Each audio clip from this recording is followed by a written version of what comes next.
Hi అండి, అందరికీ నమస్కారం. Welcome back to my channel. ఈ వీడియోలో ఇప్పుడే అందిన వార్త, ముఖ్యమంత్రి అరెస్టు, ఆ వివరాలన్నీ ఈ వీడియోలో తెలుసుకుందాం.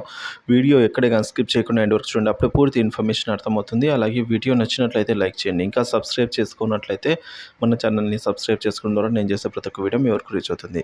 ఇక విషయానికి వచ్చినట్లయితే తెలంగాణ ముఖ్యమంత్రి రేవంత్ రెడ్డికి వ్యతిరేకంగా దాఖలైన ఓ ప్రైవేట్ ఫిర్యాదును దిగువ కోర్టు స్వీకరించకుండా వాయిదా వేయడాన్ని అత్యవసరంగా విచారించాలి అంటూ బీజేపీ రాష్ట్ర శాఖ వేసిన క్వాష్ పిటిషన్పై హైకోర్టు గురువారం అర్ధరాత్రి 1 గంటకు అయితే విచారణ చేపట్టింది. అసలు విషయం ఏంటంటే, కేంద్రంలో మళ్ళీ బీజేపీ అధికారంలోకి కనుక వస్తే రిజర్వేషన్లను రద్దు చేస్తుందంటూ అమిత్ షా చెబుతున్నట్లుగా ఓ ఫేక్ వీడియోను సీఎం రేవంత్ రెడ్డి ప్రచారం చేశారంటూ బీజేపీ రాష్ట్ర శాఖ ప్రధాన కార్యదర్శి కాసం వెంకటేశ్వర్లు నాంపల్లి క్రిమినల్ కోర్టులో సిఆర్పిసి సెక్షన్ 299, 300 ప్రకారం ప్రైవేట్ ఫిర్యాదు దాఖలు చేశారండి. సో ఆయన ఈ విధంగా ఫిర్యాదు అయితే చేయడం జరిగిందండి రేవంత్ రెడ్డి గారి ఫిర్యాదు. దీనిని నాంపల్లి కోర్టు స్వీకరించకుండా వాయిదా వేయడంతో అత్యవసరంగా విచారణ చేపట్టాలంటూ ఆదేశించాలని బీజేపీ రాష్ట్ర శాఖ హైకోర్టులో క్వాష్ పిటిషన్ని దాఖలు చేసింది.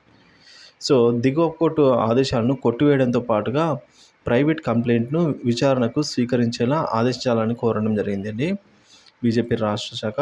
ఈ విధంగా దీన్ని హైకోర్టు గురువారం అర్ధరాత్రి 1 గంటకు విచారణ చేపట్టింది. ఈ మేరకు వెకేషన్ బెంచ్ సీనియర్ జస్టిస్ అయిన విజయసేన్ రెడ్డి అర్ధరాత్రి 1 గంటకు విచారణ నిర్వహించారు. సాధారణంగా వెకేషన్ కోర్టులో అత్యవసర పిటిషన్ మాత్రమే దాఖలు చేయాల్సి ఉంటుంది.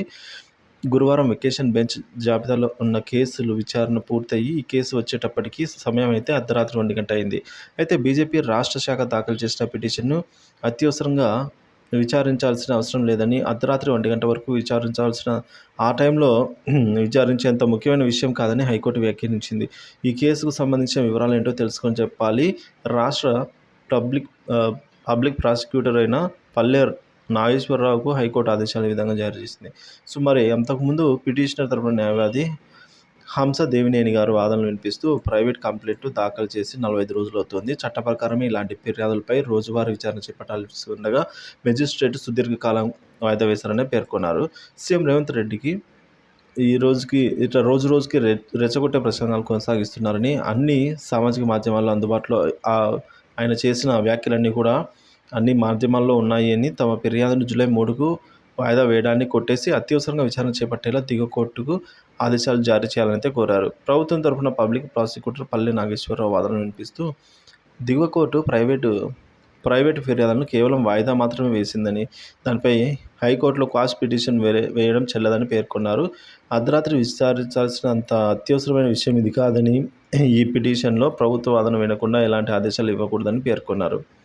పూర్తి వివరాలు తెలుసుకునే వరకు సమయం ఇవ్వాలని, ఈ పిటిషన్కు విచారణ అర్హత కూడా లేదని పేర్కొన్నారు. వాదనలు నమోదు చేసుకున్న ధర్మాసనం ఈ కేసు కోసం అర్ధరాత్రి 1 గంట వరకు ఎందుకు వేచి ఉన్నారు, ఇందులో అంత అత్యవసరం ఏముంది అని పిటిషన్ తరపున న్యాయవాదిని అయితే ప్రశ్నించింది. ఈ వ్యవహారంపై సూచనలు తెలుసుకొని చెప్పాలని పబ్లిక్ ప్రాసిక్యూటర్ ఆదేశాలు జారీ చేసింది ప్రాసిక్యూటర్కి. ఇక విచారణను జూన్ 4వ తేదీకి అయితే వాయిదా వేయడం జరిగింది.